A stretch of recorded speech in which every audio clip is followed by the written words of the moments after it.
நம்ம சிவாய் வாழ்க.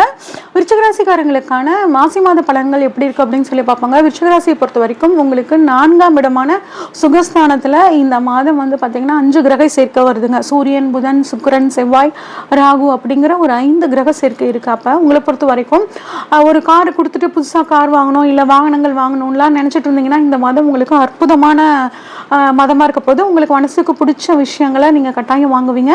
உங்கள் அம்மாவோட ஹெல்த்தில் ஏதாவது தொந்தரவு இருந்துச்சு அப்படின்னா இப்போ அவங்களோட உடல் ஆரோக்கியத்தில் ஒரு நல்ல முன்னேற்றம் அப்படிங்கிறது இருக்குங்க. அது மட்டும் இல்லாமல் நல்ல செய்திகள், உங்களுக்கு மனசுக்கு பிடிச்ச செய்திகள் உங்களை தேடி வரும். தொழிலில் பிஸ்னஸ் பார்ட்னருக்காக காத்துட்டு இருந்தீங்கன்னா இப்போ உங்களுக்கு பிஸ்னஸ் பார்ட்னர் வர்றதுக்கான வாய்ப்புகள் சூப்பராக இருக்குங்க. பயணங்களால் நன்மை, அதே மாதிரி குடும்பத்துக்கு தேவையான பொருளை இந்த மாதம் வந்து வாங்குவீங்க. அடுத்தவங்க மூலியமாக நல்ல ஒரு ஆதாயம் கிடைக்கக்கூடிய மாதமாக உங்களுக்கு இந்த மாதம் இருக்க போகுது. உங்களோட முயற்சிகள் எல்லாம் வந்து உங்களுக்கு சூப்பராக கை கூடுங்க. கோர்ட்டு கேஸ் வம்பு வழக்கும் உங்களுக்கு சாதகமாக இருக்கும்.